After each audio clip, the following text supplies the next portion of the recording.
আজকে বালুদা এসেছিলেন, পাশেই রয়েছে আমাদের যে দিদি বালুদার সাথে কথা বলেছে যে বনগাঁতে একটা সভা করতে চাইছে। সেইভাবে আগামী মঙ্গলবার 1টার সময় বনগাঁতে ত্রিকোণ পার্কে একটা সভা করে উনি চলে যাবেন চাঁদপাড়া থেকে ঠাকুরনগর অভিমুখে 3 কিলোমিটার রাস্তা পর্যন্ত তিনি পদযাত্রা করবেন। তারপরে আবার তিনি ওখান থেকে হেলিকপ্টার করে চলে যাবেন। এই অবধি এসছেন। বালুদা সঙ্গে দিদির একাধিকবার কথা হচ্ছে, আমাদের এখানে এসে কথা বলেছে। এই সভাটা আমাদের আগামী মঙ্গলবার হচ্ছে। 1টা থেকে 1টায় সভা হবে বনগাঁ ত্রিকোণ পার্ক, তারপরে উনি সভা করে বেরিয়ে যাবেন। 2টো থেকে চাঁদপাড়া থেকে ঠাকুরনগর অভিমুখে 3 কিলোমিটার রাস্তা পদযাত্রা করবেন, তারপরে তিনি বেরিয়ে যাবেন।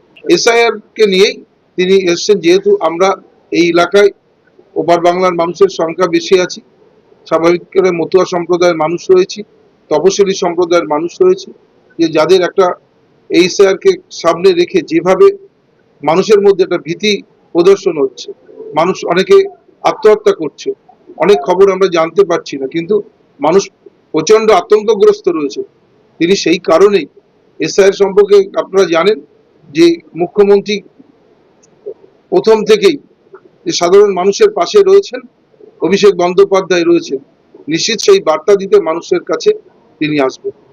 না, এটা উনি প্রথম থেকেই, যদি মতুয়াদের জন্য কেউ কাজ করেন, বালুদাই প্রথম দিদিকে ঠাকুরবাড়ি নিয়ে এসেছিলেন, এবং আজ অবধি মতুয়াদের জন্য যা যা কাজ সেটা একমাত্র বাংলার মুখ্যমন্ত্রী মমতা বন্দ্যোপাধ্যায় করেছেন, আর কেউ করেনি।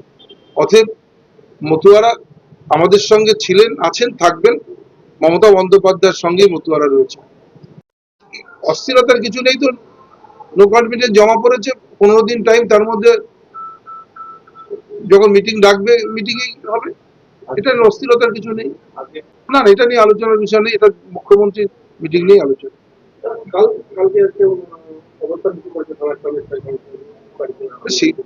ওইসব নিয়ে এখানে কোনো আলোচনা হয়নি। কেন কি যেন করেছিলেন, দল সব পর্যালোচনা করছে।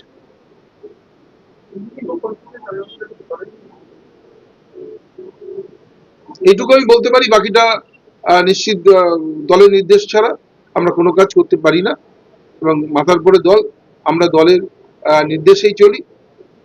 অতএব যা কিছু হয় দলের নির্দেশের বাইরে কিছু করতে পারি না।